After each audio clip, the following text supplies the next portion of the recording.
Shalom, shalom, queridos, graça e paz do Senhor Jesus.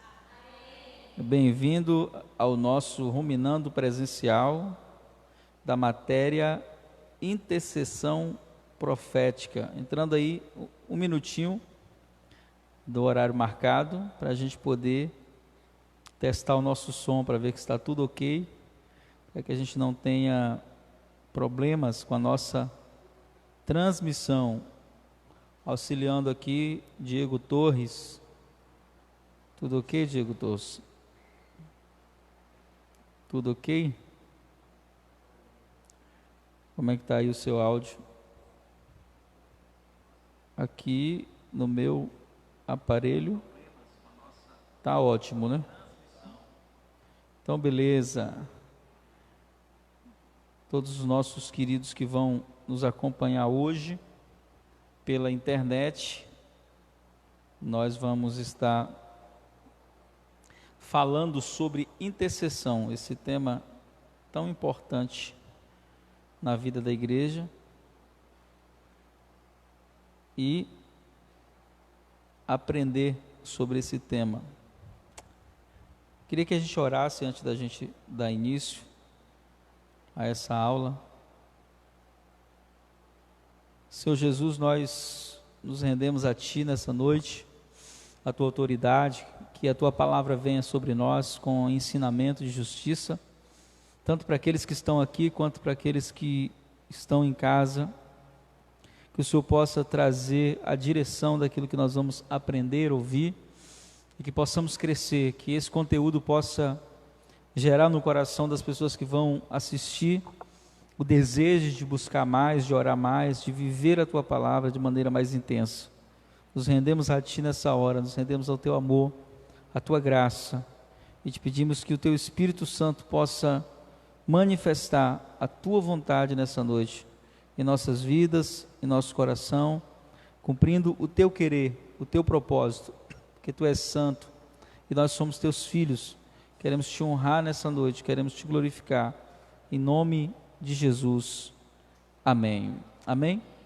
Nós estamos fazendo o ruminando da nossa matéria, intercessão profética, e nós tivemos 4 aulas, 5 com essa do ruminando, e nas 4 aulas nós tratamos sobre a importância da intercessão na vida da igreja.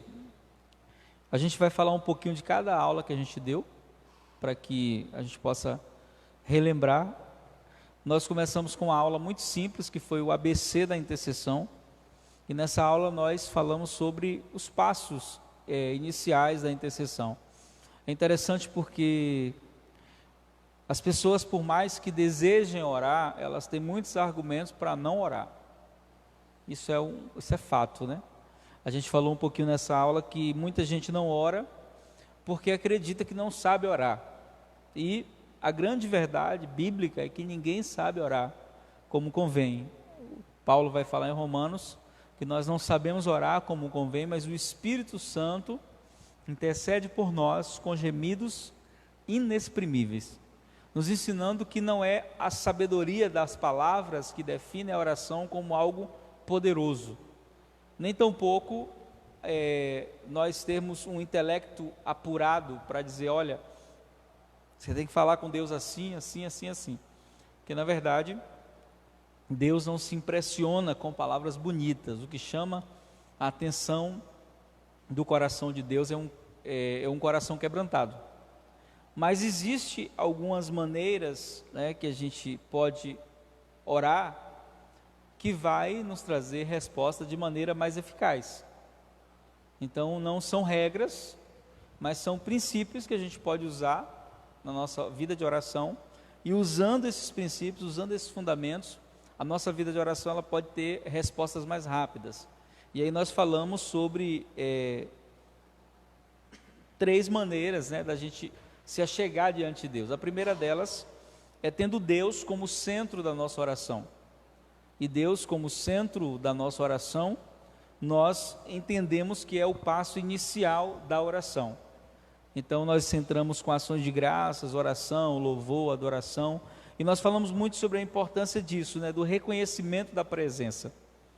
Hebreus 11:6, ele é um versículo muito importante, porque ele diz que sem fé é impossível agradar a Deus, e é necessário que aquele que se aproxima de Deus creia que Ele existe e que Ele é galardoador daqueles que o buscam. Quando nós começamos a pensar dessa maneira, a gente vai entender que o passo inicial da oração é reconhecer a presença de Deus. E a presença de Deus, ela de maneira onipresente está em todos os lugares. Está aqui, está no bar, está no carnaval, em qualquer lugar. Mas existe uma diferença quando nós oramos, que não é só a onipresença de Deus que se faz, mas existe uma manifestação da presença. Esse é o propósito da oração. Orar para nós que cremos em Deus, no Deus vivo, não é apenas soltar palavras no ar.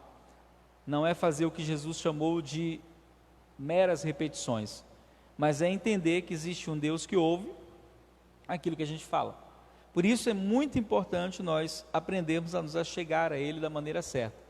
Sempre existe um protocolo para cada lugar que você vai. Todo lugar que você entra tem um protocolo de chegada. Para chegar na presença de Deus também tem os seus protocolos. A diferença é que Deus não exige isso como condição para que você, se não for assim, eu não vou te ouvir.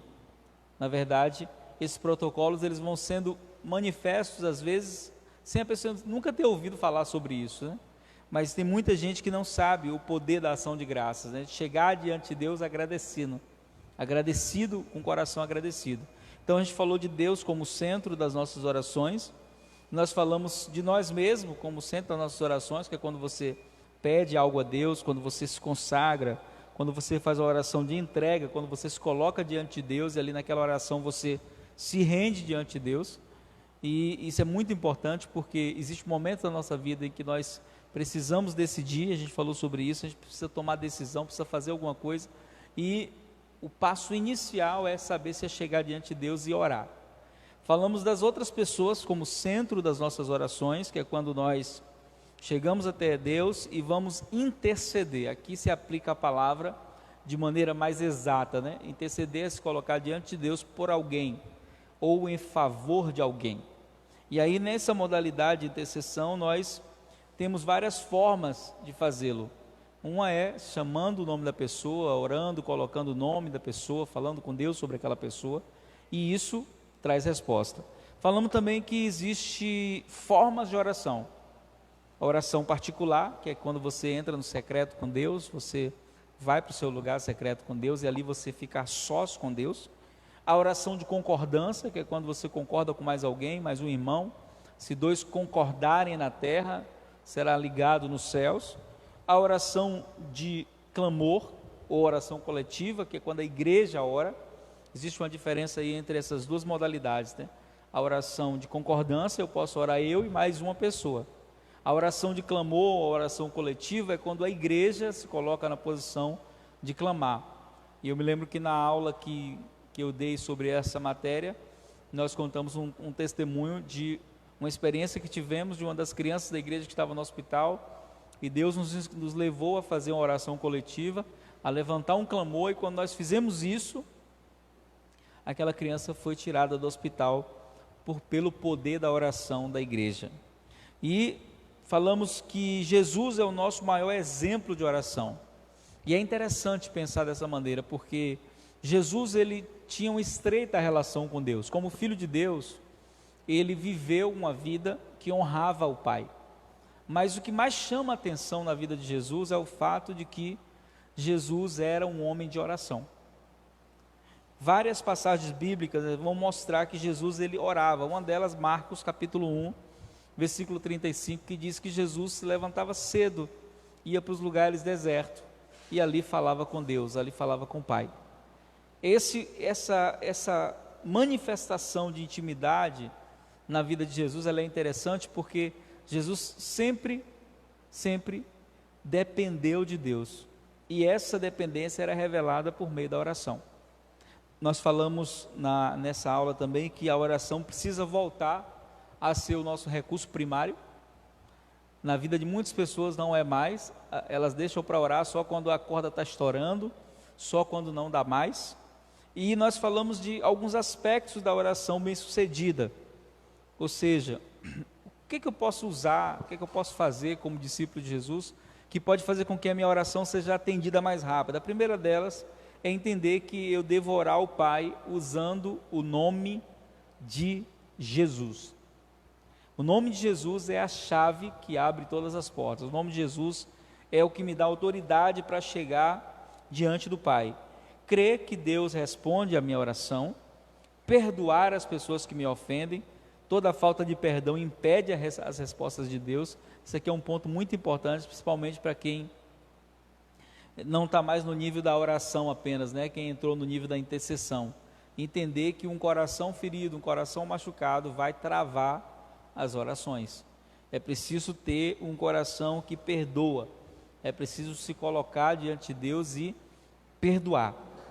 É isso que o Pai Nosso nos ensina, né? Perdoa as nossas ofensas, assim como nós perdoamos aqueles que têm nos ofendido. Então, depender do Espírito Santo em sua vida de oração, aprender a orar pelos outros, dedicar-se a si mesmo, orando no Espírito, né? A gente não falou tanto sobre esse assunto de orar no Espírito, vamos falar mais sobre isso na matéria Vida no Espírito, quando nós vamos falar sobre o poder de orar no Espírito, orar em línguas. E falamos das nossas armas ofensivas de ataque e de combate por meio da oração. Uma delas, o nome de Jesus, que deve ser usado sempre que você orar, você deve usar o nome de Jesus. Um livro que eu li que me trouxe clareza disso é o livro O Nome de Jesus, do pastor Kenneth Hagin, que ensina sobre você usar o nome de Jesus sempre. Né? Às vezes você vê pessoa que fala o nome de Jesus sempre, mas ela não fala o nome de Jesus associado à oração. Ela fala por um vício de linguagem já. E o nome de Jesus é a arma mais poderosa da face da terra. Filipenses 2, 9 e 10 diz que diante desse nome todo joelho há de se dobrar, toda língua há de confessar que Jesus Cristo é o Senhor, para a glória de Deus Pai. A palavra de Deus, e aí nós falamos um pouquinho sobre orar a palavra, né? Essa parte aqui foi uma parte que muitas pessoas aprenderam, outras já faziam e tinham parado e voltaram a fazer, onde nós falamos sobre a importância de você orar a palavra. O que é orar a palavra? É você tomar um salmo, é você tomar uma parte da Escritura e você orar isso em primeira pessoa. Isso desata algo muito poderoso. Aí eu dei o exemplo do Salmo 91. O Salmo 91 diz, né, aquele que habita no esconderijo do Altíssimo, à sombra do Onipotente descansará. E sempre que eu oro o Salmo 91, eu não oro dessa maneira, eu oro dizendo, eu que habito no esconderijo do Altíssimo, estou descansando à sombra do Onipotente, o Senhor é o meu Deus, o meu refúgio, e vou indo por aí. Então, orar a palavra foi algo que eu aprendi há muitos anos atrás, há mais de 20 anos atrás, no início da minha fé, através de um livro da apóstola Valnice Milhomes, Orando a Palavra. Esse livro existe até hoje, é um livro que é carregado de orações, de textos da palavra, ensinando você a orar, para cada área da sua vida você orar a palavra, e isso me abençoou muito. Tem água aqui, tem água. E nós falamos um pouquinho também sobre a importância de nós estarmos revestidos da armadura de Deus. Falamos na matéria batalha espiritual e falamos nessa matéria também. A segunda ministração que nós fizemos, que foi uma das mais fortes, foi o intercessor como colaborador de Deus.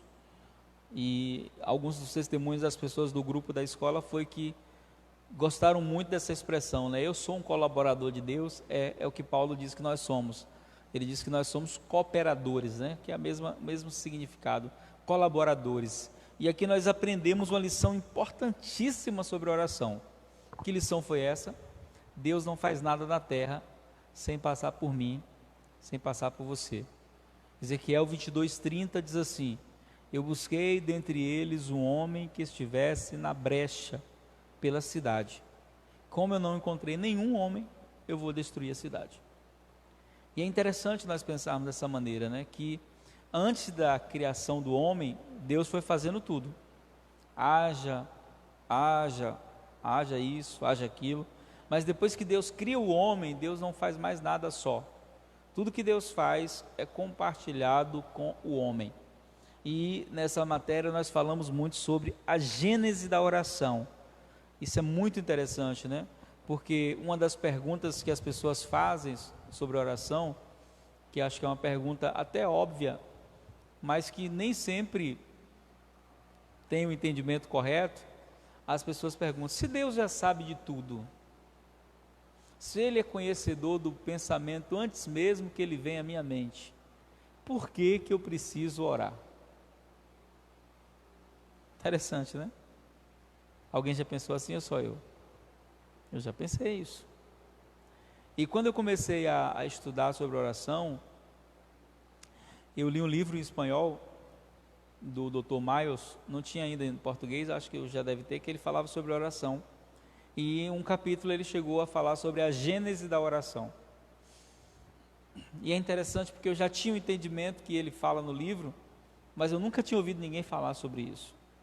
E para a gente entender a oração da maneira divina, como Deus quer que a gente entenda a oração, é preciso você entender que quando a oração começou a existir, vamos colocar dessa maneira, né, teve a sua manifestação inicial, ela não tinha a forma que tem hoje, da maneira que é hoje. Então, por exemplo, quando eu falo da gênese da oração, eu faço uma pergunta óbvia, mas que muita gente fica na dúvida. A pergunta é: Adão orava? Aí tem gente que fala: eu acho que não. Tem gente que diz: orava. Claro que Adão orava, mas graças a Deus, Adão nunca tinha ido numa igreja evangélica, não era participante de nenhuma religião, então Adão não tinha os vícios que a gente tem, que a religião traz para nós quando a gente começa a se relacionar com Deus. Como é que Adão falava com Deus? Adão falava com Deus da mesma maneira que o último Adão falava. Você já observou as orações de Jesus, quando ele fala com o Pai? Não tem arrudeio, não tem... tem gente que vai falar com Deus, e aí eu entendo porque que algumas pessoas dizem assim: pastor, eu nunca não sei orar, porque tem alguns irmãos, quando eles vão orar, a gente ouve eles orando, a gente diz assim: meu Deus, eu nunca vou chegar nesse nível não, porque eles fazem aquela oração tão assim esplendorosa, né? Eterno Deus, soberano Pai, magnânimo, Criador, poderoso. Nada contra você exaltar e engrandecer o nome de Deus, mas faça isso no secreto, quando ninguém está vendo, né? Quando você está ali, só você e Deus. Mas tem gente que só faz isso publicamente. E Adão não tinha nada disso, nem Adão nem Jesus. Como é que eles falavam com Deus? E aí uma pessoa respondeu, né? Uma vez que eu falei isso, né? Adão orava, a pessoa respondeu: não, ele falava com Deus. E a minha pergunta é: orar é o quê? Orar não é falar com Deus? Existe outra coisa mais além do que isso, do que falar com Deus? Não existe. Só que a gente mistificou tanto a questão da oração, de uma maneira tão terrível, que quando a gente fala de oração, a gente pensa em uma coisa assim muito cinematográfica, sabe? Aquela coisa assim que você tem que fazer um ritual para se achegar a Deus. E quando você vai pensar na gênese da oração, que é o início de tudo, você vai descobrir algumas verdades. A primeira delas: Adão não fazia oração de petições. Ele ia pedir o que a Deus? Pedir saúde? Não era doente, não tinha nem como adoecer. Pedir para Deus abençoá-lo? Não, ele tinha certeza de que ele era abençoado. Deus falou, e abençoou Deus Adão. Pedir prosperidade? Não tinha essa necessidade. Então a única maneira de orar de Adão provavelmente era falar com Deus, sabe lá o que se falava, o conteúdo que eles falavam, mas não tinha nada a se pedir. Pedir para Deus mandar chuva, nem chovia. Pedir para Deus fazer isso, fazer aquilo. Então, na gênese da oração, a oração nunca teve a ver com pedir coisas a Deus. O propósito principal da oração era nos relacionarmos com Deus por meio desse aspecto chamado oração. Só isso. Se relacionar com Deus. Teve um testemunho que eu gosto de contar, que aconteceu lá na Sevec, na igreja do nosso querido pastor Amarildo, que ele fez um desafio para que as pessoas orassem o mais tempo possível, e o irmão disse assim: pastor, 1 hora é muito tempo para orar. Em 3 minutos eu peço tudo a Deus que eu quero. Eu oro por mim, por minha família, pelo senhor, pela pastora, pelas nações, em 3 minutos. É verdade, dá para fazer. E aí a resposta do pastor Amarildo, muito interessante, diz assim: se for só para pedir, 1 hora realmente é muito tempo. Mas se for para desfrutar da presença, 1 hora é muito pouco. Então, na gênese da oração, né, quando a oração começou, não tinha petição. A essência era o quê? Relacionamento. E por que hoje a gente precisa pedir? E aí eu expliquei nessa aula dizendo que hoje não é só a vontade de Deus que opera na terra. E aí a gente às vezes ouve pessoas dizendo assim: se Deus é tão bom, por que acontece isso? Se Deus é tão bom, por que tem gente que... Uma coisa que nós precisamos entender: a vontade que opera hoje na terra não é a vontade de Deus, a soberana vontade de Deus. E a gente aprende isso com Jesus, quando Ele nos ensina a orar. Uma das partes da oração, Jesus nos ensina a orar dizendo: venha o teu reino e seja feita a tua vontade. Se Jesus está nos ensinando a orar para que a vontade seja feita, significa que ela não está sendo feita. Simples assim. Por quê? Porque depois da queda do homem, existem 3 vontades operando na terra. A de Deus, claro, que se manifesta de 2 maneiras. Se manifesta de maneira soberana, quando Ele quer estabelecer sua soberania, Ele faz, não deve satisfação a ninguém. E a vontade permissiva de Deus, que é quando Deus, às vezes, deixa as coisas acontecer. Acontece isso na Bíblia? Sim. Por exemplo, quando Israel pede um rei a Deus. Deus não queria dar um rei para Israel. Ele queria ser o rei de Israel. Mas aí o povo insistiu e Deus disse: tá, ok, vocês querem, beleza. Outra maneira está no Salmo 81, quando Deus diz assim: olha, eu quis ser tudo o que eles precisavam, mas como eles não me ouviram, eu os entreguei aos desejos do seu coração. Então isso é vontade permissiva. A vontade real de Deus não era aquela. Então existe a vontade de Deus que manifesta na terra de 2 maneiras, permissiva e soberana. Existe a vontade do homem. Tem gente que diz assim, às vezes, né? Pastor, já orei tanto com meu marido, aquele homem não se converte, já repreendi o demônio, já fiz batalha espiritual, porque não é só a vontade satânica. Se fosse só os demônios, irmão, seria tão fácil, sabe? A gente dava ordem, amarrava, mandava embora, a pessoa aceitava Jesus. Mas existe a vontade humana, e nessa vontade humana o coração é quem decide. Deus, claro, pode criar circunstâncias para que a vontade humana se quebre. Por isso que até para orar pelas pessoas da nossa família que não são crentes, a gente tem que saber orar. Não adianta ficar só mandar o demônio embora, né? Eu sempre oro dizendo assim: Deus, cria circunstâncias que gerem quebrantamento. Cria circunstâncias, Senhor, na vida dessa pessoa que gere quebrantamento nela. Porque quando nós somos quebrantados, e a maioria das vezes somos quebrantados por meio da dor, do sofrimento, quando estamos quebrantados, a nossa vontade muda. Então não existe coração duro. Pelo contrário, a promessa do Espírito Santo é: converterei o coração de pedra em um coração de carne. Então, se você está orando por alguém da sua família que tem um coração de pedra, está dentro da promessa. Vai se tornar em um coração de carne. Continua orando. Então, existe a vontade de Deus, permissiva e real. Existe a vontade do homem e existe a vontade de Satanás mesmo, o plano do inimigo. Essas 3 vontades estão em conflito na terra. Por isso eu preciso orar. E nessa oração, eu entendo que para que a vontade de Deus se manifeste na terra, Ele conta comigo. conta com você, conta comigo para que as coisas aconteçam. O Atmani dizia que Deus não faz nada na terra sem que a gente se manifeste primeiro. E Amós também disse isso. Então é preciso se colocar nessa posição. Eu falei da intercessão à luz da criação e da queda, que foi assim, maravilhosa, esse entendimento que muitas pessoas não têm. E antes da queda, Adão era o representante legal de Deus na terra. Quando Adão pecou, ele se distanciou de Deus e ficou uma distância muito grande entre o homem e Deus, mas Deus sempre tentando se aproximar do homem, sempre tentando se aproximar do homem, e o homem se afastando pelos seus pecados.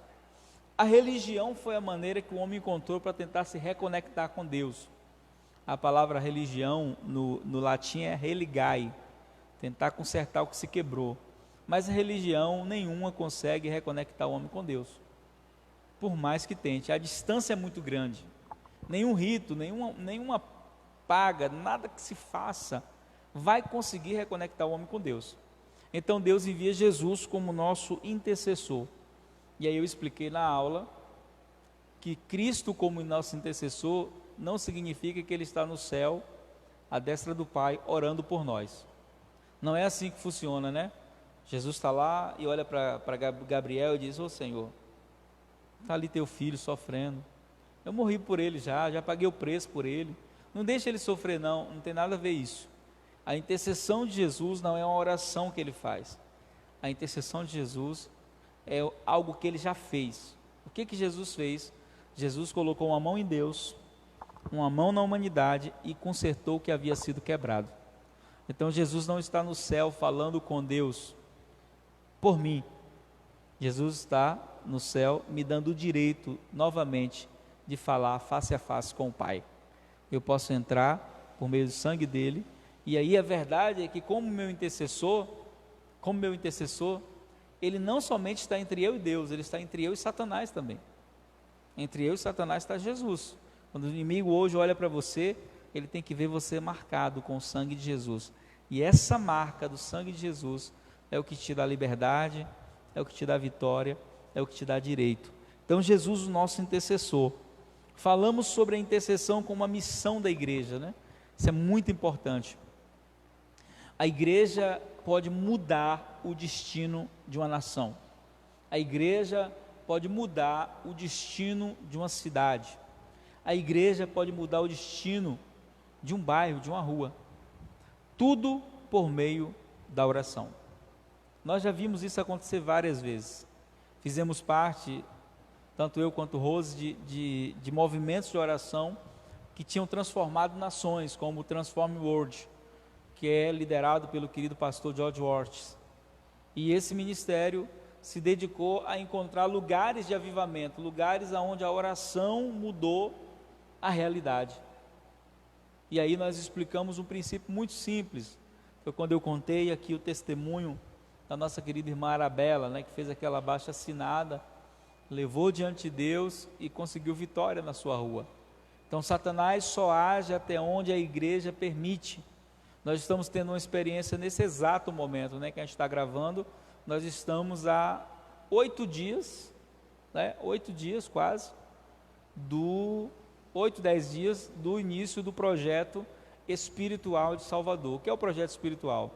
É um projeto que acontece há 23 anos, onde nós vamos para as ruas de Salvador orar, interceder e evangelizar.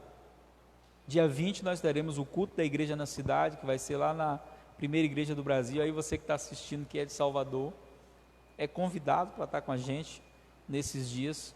Vai ser às 19 horas, lá na PIB do Brasil, ali do lado da FTC. Vai estar, é uma convocação para a igreja na cidade, chamando a igreja para guardar as portas da cidade. É meio que cultural, nessa época, a igreja sair em retiros.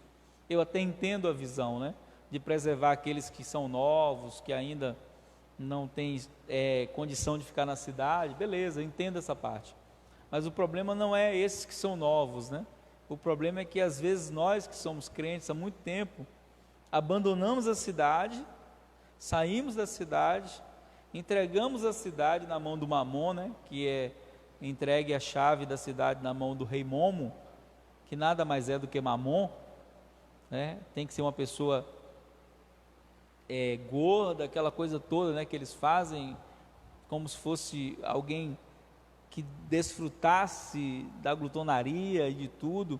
E nesses dias de carnaval a gente tem louvor, adoração, intercessão, porque nós entendemos que nós, como representantes da cidade, não podemos deixar a cidade à mercê dos demônios. Esse ano, uma ameaça a mais, que é o coronavírus. Algumas pessoas perguntaram para a gente assim: vocês vão assim mesmo para o carnaval evangelizar? Vamos. Por quê? Estamos cobertos pelo sangue de Jesus. Vamos cobertos pelo sangue de Jesus, na certeza de que aquilo que está no Salmo 91 vai acontecer com a gente. Nenhum mal te sucederá, nem praga alguma chegará à sua casa. 1000 cairão ao seu lado, 10.000 à sua direita, mas você não será atingido. Então nós cremos nisso, vamos estar lá. Por quê? Porque nós entendemos que guardar a cidade é a nossa missão como igreja. Então a intercessão é uma missão da igreja. Falamos sobre o papel dos anjos na intercessão, esses guerreiros celestiais que são enviados da parte de Deus para ministrar aqueles que são herdeiros de salvação, Hebreus 1,14. Os anjos são um recurso que nós temos que muitas vezes a igreja não usa. Por quê? Porque a igreja tem um problema às vezes com as coisas espirituais. Quando ela vai de um extremo para o outro, ou ela não acredita nunca, aí quando ela acredita demais, aí começa a mistificar tudo, né? E aí começa a querer idolatrar anjo, começa a querer adorar anjo, começa a querer reconhecer anjo. Eu me lembro de uma época da igreja em que as pessoas estavam no culto, você dizia: o Espírito Santo está aqui, ninguém se manifestava. Mas quando você dizia: olha o anjo aí, meu irmão, era um mover, né? Como se o anjo tivesse mais poder do que o próprio Espírito Santo. Totalmente errado. Os anjos não recebem adoração, eles sabem o seu lugar. Um detalhe sobre essa informação de que os anjos estão ao nosso favor é explicar que eles não obedecem aos nossos desejos, nem às nossas ordens. O Salmo 103, versículo 20, vai dizer que os anjos obedecem à voz da palavra de Deus. Sabe o que significa isso? Que se eu libero uma ordem e ela não está de acordo com a palavra, os anjos não vão cumprir essa ordem. Não vão. Então, existe versículos, existe respaldo bíblico para você fazer oração em todas as áreas da sua vida e solicitar a ação dos anjos. Na área de enfermidade, em todas as áreas. E por isso é importante nós associarmos a palavra à oração. Mas os anjos são um recurso muito poderoso. Por exemplo, em Atos capítulo 12, versículo 12, diz que Pedro estava preso. Estava preso. E a igreja, que não tinha recurso para pagar um advogado, fosse hoje, né, o que a gente faria? Vamos pagar um advogado para o irmão Pedro. A Bíblia diz no Atos capítulo 12, versículo 12, que os irmãos se reúnem na casa da irmã Maria. Sempre tem uma Maria de Deus, né? Uma Maria de Jesus. E lá na casa da irmã Maria eles começam a orar. E a Bíblia diz que enquanto eles estão orando, o anjo entra lá na cadeia, abre as portas do cárcere e leva Pedro para fora. Pedro, guiado pelo anjo ou pelo Espírito Santo, vai direto para a casa da irmã Maria. E aí a gente tem duas circunstâncias. A primeira é que a igreja está orando por um milagre. A segunda é que quando o milagre acontece, a igreja não acredita. Porque Pedro bate na porta e aí alguém vai ver, né? E diz: é Pedro. E alguém diz: não é Pedro, não, é o anjo dele. Na verdade era Pedro. Então a gente precisa entender que ali foi uma ação angelical. E os anjos agiram em várias partes da Bíblia e como ministros de Deus, respondendo àqueles que são servos de Deus.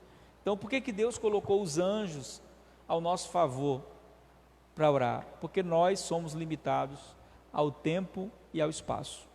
Eu não posso estar em dois lugares ao mesmo tempo. Não posso estar aqui e estar em São Paulo, mas eu tenho pessoas que eu amo que estão lá. E às vezes acontece uma coisa ruim e a gente fica sabendo da notícia, e por mais que a gente tenha recursos, às vezes a gente não tem tempo. Por mais que tenha tempo, às vezes não tem recurso. Às vezes não tem nenhum dos dois, nem tempo nem recurso, mas a gente tem fé. E aí eu posso orar e dizer assim: Senhor, envia os teus anjos agora. Eu nunca me esqueço, né, do irmão Marcelo. Não sei se ele vai assistir essa ministração. Ele me segue nas redes sociais, mas o irmão Marcelo, ele congrega lá na Cibron de Rocha Miranda, uma igreja lá no Rio de Janeiro, que eu ministrei durante muito tempo. E a esposa dele participou desse seminário lá de intercessão, e ministrei essa palavra, falando sobre a ação dos anjos, e terminou, no meio da ministração ainda, né, falando nessa parte dos anjos, eu disse assim: estenda a mão em direção à sua casa agora, e dê ordem aos anjos em favor dos seus familiares. E ela fez isso, e começou a orar, e ela disse que enquanto estava orando, a esposa dele, né, ela percebeu que os anjos estavam indo em direção à casa dela. E o irmão Marcelo, que tinha uma resistência enorme ao evangelho, antes do culto acabar, ele entrou e sentou do lado dela, aceitou Jesus naquela noite, e está firme até hoje.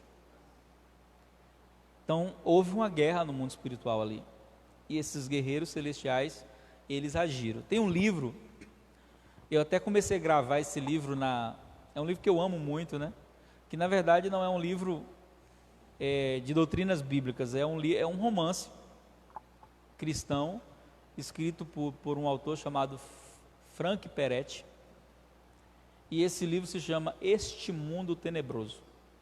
É um clássico da literatura cristã. Ele foi muito atacado, né, quando escreveu esse livro, porque o Frank Peretti, ele criou um romance, né, são 491 páginas, eu li em 5 dias, de tão envolvente que é. Terminou, eu li de novo, e ano passado, não, tem uns 2 anos, eu li de novo esse livro, comprei ele só para ler, deu saudade, né? E aí foi quando eu comecei a querer gravá-lo para o YouTube. Gravei só até o 2º capítulo, parei. Aí o pessoal começou a cobrar, né? Acho que vou voltar a gravar. Ô pastor, grava de novo, termina, tal, porque é um livro interessante. E esse livro, ele fala muito sobre a ação dos anjos e dos demônios. É um livro muito interessante. E quero lembrar, não é um livro de doutrina bíblica, então você tem que ler e tirar as espinhas, né? Como peixe, quando você come peixe, você tira as espinhas ali e come a carne. Mas não tem assim tantas heresias, né? Ele fala sobre como os anjos guardam cidades. Tem algumas partes que são interessantíssimas, de anjos de demônios que guerreiam em igrejas e tomam conta das igrejas, agindo na vida de membros ali, para que o pastor não permaneça. E no livro, na história, né, chega um pastor para uma igrejinha pequena, e esse pastor tem uma intercessora, e vai ter uma reunião para ter uma decisão importante, e os demônios dizem assim: olha, nós lançamos uma seta, e a intercessora não vai vir, ela está enferma. Mas aí aquela mulher de fé se levanta e vai para a reunião para interceder pelo pastor, e quando ela está subindo as escadas da igreja, né, os demônios conversando num ambiente paralelo, eles dizem assim, o demônio maior diz para o outro: mas você não disse que ela não vinha? Você tinha lançado a seta para ela não vir? Ele disse: mas eu lancei, mas ela veio assim mesmo. E aí então o demônio-chefe diz para aquele outro, né, derrube ela da escada agora. E aquele demônio vai em direção àquela mulher, né? Quando vai bater nela, um anjo se coloca entre ela e ele bate no anjo e cai, né, pegando fogo, e começa a gritar: guerreiros celestiais, eles estão aqui. E aí acontece nesse ambiente paralelo uma guerra, e aquela mulher consegue entrar naquela cena da reunião, e enquanto o pastor está tentando disciplinar um irmão que era adúltero constante da igreja, mas era um homem forte da cidade, e ela começa a guerrear, esse irmão então resiste, né, ao que o pastor está falando, mas depois ele é quebrantado pelo Espírito Santo, e ele confessa o pecado dele, tudo como resultado da oração. Então esse livro foi o livro que mais me ensinou sobre a ação dos anjos, apesar de não ser um livro de doutrina bíblica. Porque quando você vai olhar o que Frank Peretti escreve, o que a Bíblia diz, você vai encontrar muita semelhança, principalmente no aspecto dos anjos que guardam cidades. É interessante quando a igreja começa a orar nesse livro, e os anjos começam a guerrear muito mais constantemente do que o comum, porque quanto mais a igreja ora, mais os anjos guerreiam. Então os príncipes das trevas têm que mandar outro principado para governar a cidade, porque aquele não aguenta mais a resistência dos anjos. E o livro diz que quando aquele principado, Lúcius, né, é o nome que ele dá a ele, chega na cidade, na noite que ele chega, mortes acontecem, acidentes acontecem com a chegada daquele principado. Nem começou o carnaval e o derramamento de sangue já começou. Reportagens que eu li hoje na internet, tanto aqui em Salvador como no Rio de Janeiro, de que já morreu mais de 20 pessoas nos pré-carnavais. Por quê? Porque de todas as moedas que Satanás requer como oferta, a moeda mais valiosa é o sangue. O sangue é a moeda mais valiosa. No nosso seminário de libertação a gente vai falar sobre isso, sobre o poder do sangue de Jesus. Então é importante entender que os anjos são esses intercessores. Várias experiências na Bíblia, né? Cidades que foram manifestas por intercessão, foram libertas por intercessão, comentários de homens como John Wesley. Lembrando que tudo isso está no nosso material de intercessão. E esse material, aqueles que são alunos do curso podem pedir para a gente no grupo, que a gente envia esse material. Fizemos uma promoção das 3 apostilas por R$50. Falamos do papel dos intercessores dentro do ministério, como eles têm que respeitar a autoridade do pastor. Às vezes Deus mostra coisas para o intercessor que não mostra para o pastor. Isso não significa que o intercessor tenha mais autoridade. Isso significa que Deus está privilegiando ele, compartilhando o fardo do pastor. Mas muita gente não vê dessa maneira, acha que porque está vendo o que o pastor não vê, vai fazer o que o pastor não faz. Só que a autoridade da igreja são os pastores, aqueles que Deus constituiu. Eu cuidei de muitos grupos de intercessão, onde as pessoas achavam isso, né? Mas o pastor não entende a visão, o pastor, querido, ou você vence pela oração, ou você vai entrar no caminho da rebeldia.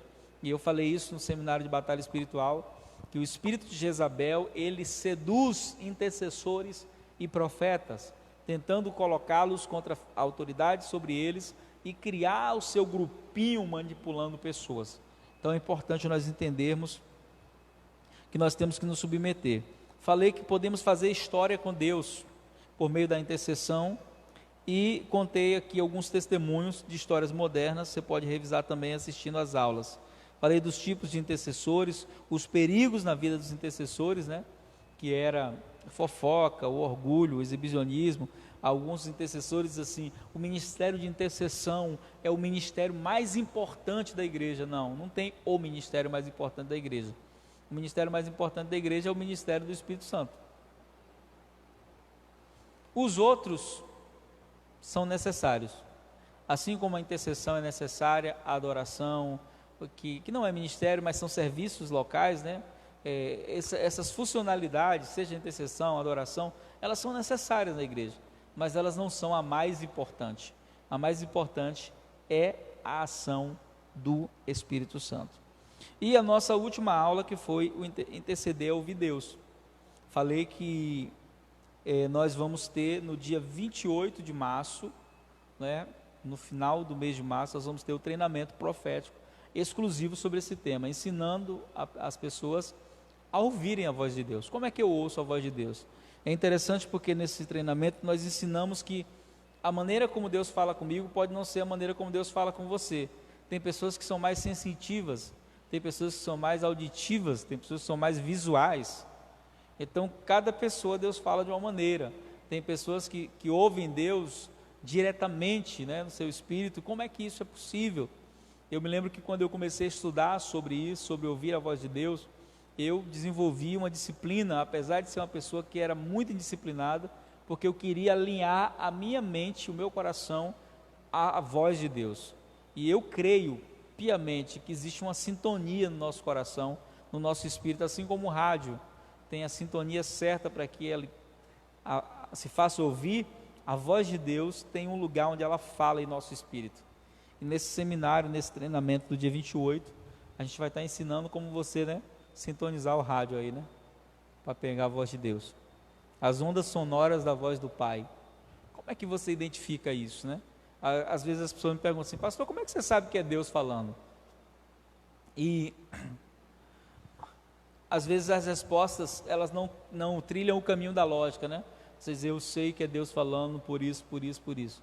É a mesma pergunta de você perguntar para alguém: como é que você sabe que você é salvo? Como é que você sabe que você é salvo? Ah, porque eu creio em Jesus. Sim. Mas como é que essa certeza nasceu aí dentro? Então tem coisas que eu sempre digo: eu sei porque sei. Porque tenho certeza de que a voz de Deus nunca vai contradizer a sua palavra. Porque eu tenho certeza que a voz de Deus sempre vai me guiar por um caminho de melhora. Porque eu tenho certeza que a voz de Deus sempre vai contrariar a minha vontade, na maioria das vezes. Então hoje eu sei quando é a voz de Deus falando. E aí falamos sobre a importância de nós aprendermos a ficar em silêncio diante de Deus. Acho que esse é um dos desafios maiores para a nossa geração, porque nós vivemos uma geração muito barulhenta, não é verdade? Nossa geração é muito barulhenta. Eu conheço pessoas que chegam em casa e ligam a TV, mas não é para assistir. Elas ligam a TV, porque elas não conseguem ficar sem barulho. E além de serem muito barulhentas, nesse intensivo de ouvir Deus, a gente vai falar sobre isso, né? Que nossa alma é muito barulhenta. Tem pessoas que conseguem calar a boca, mas não conseguem calar a alma. No exercício que a gente faz, né, no seminário que a gente vai fazer, no dia 28 a gente vai fazer o exercício, né? Vamos ficar aqui em silêncio agora, durante X minutos, e aí eu vou ensinar como fazer os backups corretos, né, para que a alma não fique tagarelando, mas é mais ou menos assim: você fica em silêncio diante de Deus, a alma começa a falar. Você tem que ligar para fulano que você não ligou hoje. Lembra aquela conta que você tinha que pagar e não pagou? Começa a vir, e a pessoa calou a boca está calada, mas a alma está falando. Então, o Salmo 46, versículo 10, tem um versículo extremamente importante. Ele diz: aquietai-vos e sabei que eu sou Deus. Eu sempre digo que a gente consegue se inquietar, mas não consegue se aquietar. E o nosso maior desafio para ouvir Deus é ser Maria na geração de Marta, a geração do ativismo, né? Que quer agradar Jesus com o que faz. E Jesus não se agrada com o que a gente faz. Não são as obras, não são aquilo que eu produzo que alegra o coração dele. Então nós falamos que o silêncio é uma maneira de ouvir Deus. Explicamos isso aqui. Falamos que Deus fala de várias maneiras, diferentes para vários tipos de pessoas. A multiforme maneira de Deus falar, né? Como Deus fala. E falamos também sobre nós criarmos condições para entrar em silêncio. Isso tem que ser colocado como uma meta mesmo, um desejo no coração. Tem um livro que me ajudou muito, e até indiquei esse livro, quero repetir o nome dele, né? Que é A Prática da Presença, do irmão Lourenço, o brother Lawrence. Esse livro é a história de um monge que ele aprendeu a contemplar Deus em tudo. Por isso, ouvir Deus para esse irmão era muito fácil, porque ele encontrava Deus em tudo que ele fazia. Eu li esse livro e fiquei fascinado com a maneira como ele se relacionava com Deus. Algumas pessoas começaram a achar que ele estava louco, porque ele ia almoçar, convidava Jesus para comer com eles, ele entrava no quarto, ele agradecia Jesus por ter uma cama para dormir. Ele começou a inserir Deus em tudo, e ele começou a praticar a presença. Olha que interessante essa expressão, não só reconhecer, praticar a presença. Então, o setor que ele limpava no monastério, o chão era tão limpo, a história diz, que os monges superiores tinham o seu reflexo quando andavam. E um dia um desses monges perguntou para eles: por que você limpa o chão tão bem limpo assim? Ele disse: porque quando Jesus passa por aqui, eu quero que o chão esteja impecável. Quero que o chão esteja impecável para meu mestre passar por aqui. Então acharam que ele era louco, né? Mas não era. Esse homem teve várias experiências de visitação do próprio Cristo, porque ele começou a reconhecer a presença. Mas o maior desafio é esse, né? Nós criarmos condições, principalmente na nossa geração, a geração do corre-corre. Quando você pergunta para as pessoas da igreja: por que você não ora? É quase clássico as pessoas dizerem: eu não tenho tempo. Mas o dia continua tendo 24 horas, não mudou. O que você faz com essas 24 horas é que faz a diferença. E quando se fala da presença, isso é fato. Eu preciso aprender a criar condições. Falei da oração contemplativa, né? O Richard Foster, no seu livro A Celebração da Disciplina, ele fala sobre a oração contemplativa, que é você chegar no lugar e contemplar Deus por meio da natureza, por meio dos seus feitos poderosos, né? Davi fazia isso, né? Os salmos foram escritos fundamentados em contemplação. Davi diz: eu te louvo pelo teu... Salmo 19, que é um salmo que eu acho lindo, né? É um salmo totalmente contemplativo, né? Ele começa a falar: um dia anuncia outro dia as suas maravilhas. Então ele está fazendo uma contemplação. Falamos das distrações que podem ocorrer quando você está querendo se colocar em silêncio na presença de Deus. Hoje, na nossa geração, eu acho que a maior distração, cadê? Porque eu não estou com o meu aqui, celular. Maior distração hoje, né?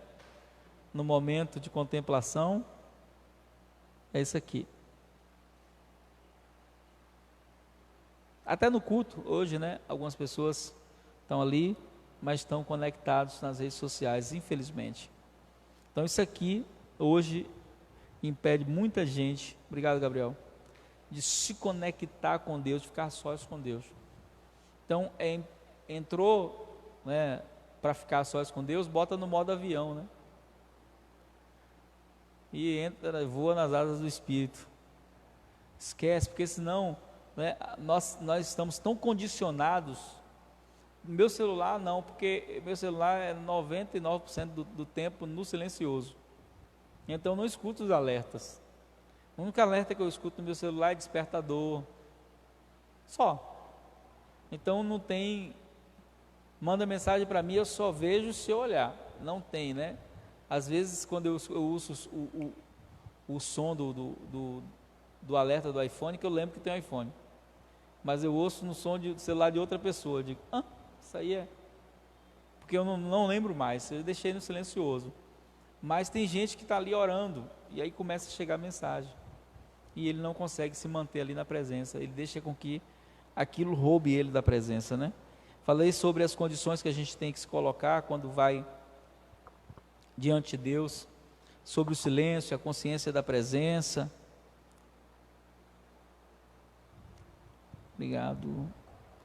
Sobre o silêncio, a consciência da presença, sobre a sujeição total a Deus, a aceitação da vontade de Deus. Falamos sobre ações de graças e intercessão. E a importância da gente sinalizar o nosso coração, para alinhar o nosso coração para ouvir a voz de Deus. Essa foi a matéria de intercessão profética.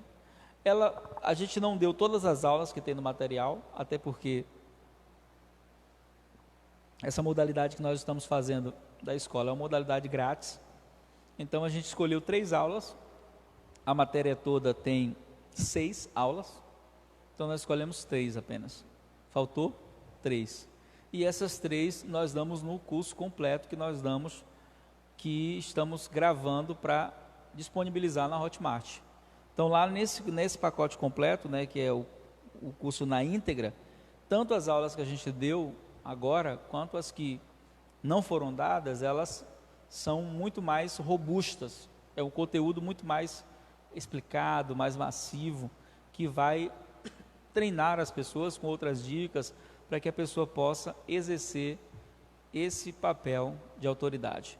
Então que a gente possa aprender, né? Faltam 7 minutos para a gente encerrar a nossa transmissão, e nesses últimos 7 minutos eu quero falar um pouquinho sobre o nosso intensivo de libertação que a gente vai fazer no dia 7 de março. 7 de março nós vamos ter aqui o intensivo de libertação.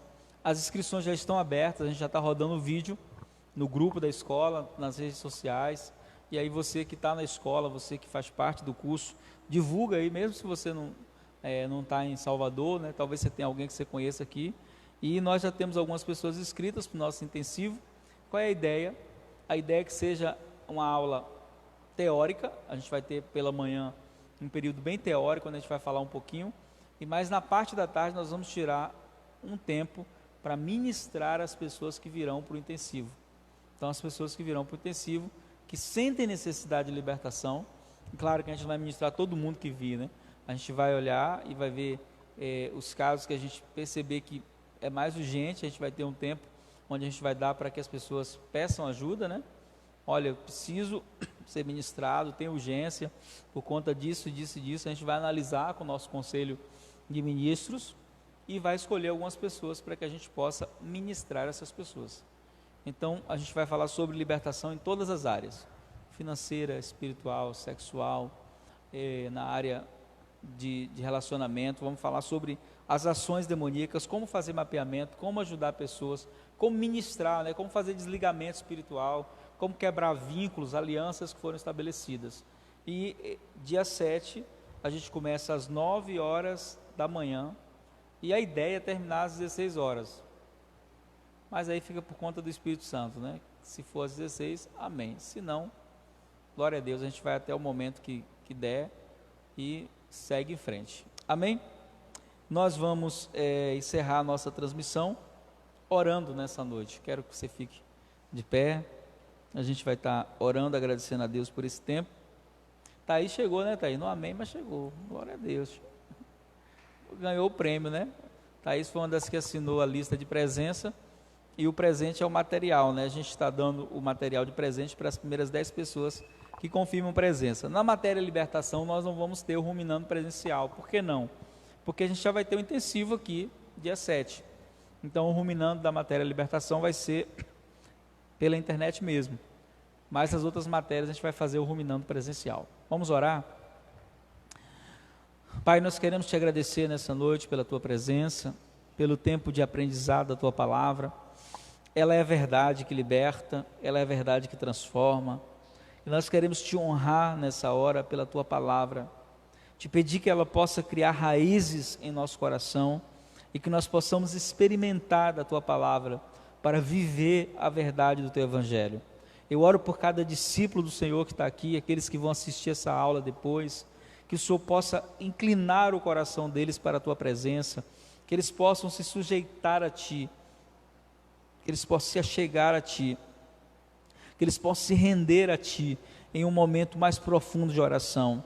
Abra os nossos ouvidos para ouvir, abra os nossos olhos para ver, que nós possamos entender a importância que é estarmos em oração na tua presença, que nós possamos entender a importância que é estarmos rendidos aos teus pés. Inclina o nosso coração, Senhor. Tua palavra diz que o coração do rei está nas mãos do Senhor, e o Senhor inclina para onde quer. Então inclina o nosso coração à tua presença, ensina-nos a aquietar-nos diante de ti, que nossa alma se aquiete, assim como o salmista Davi dizia a sua alma: bendiz, ó minha alma, ao Senhor. Que nós possamos render a nossa alma, o nosso espírito para te ouvir, e que nós possamos seguir as tuas direções. Que cada pessoa que está envolvida nesse projeto, nessa escola, que vai ouvir essa aula, possa entender, Senhor, a importância do relacionamento e da intimidade contigo. Nós abençoamos a todos, em nome de Jesus. Amém. Você pode dar um aplauso a Jesus nessa noite? Aleluia.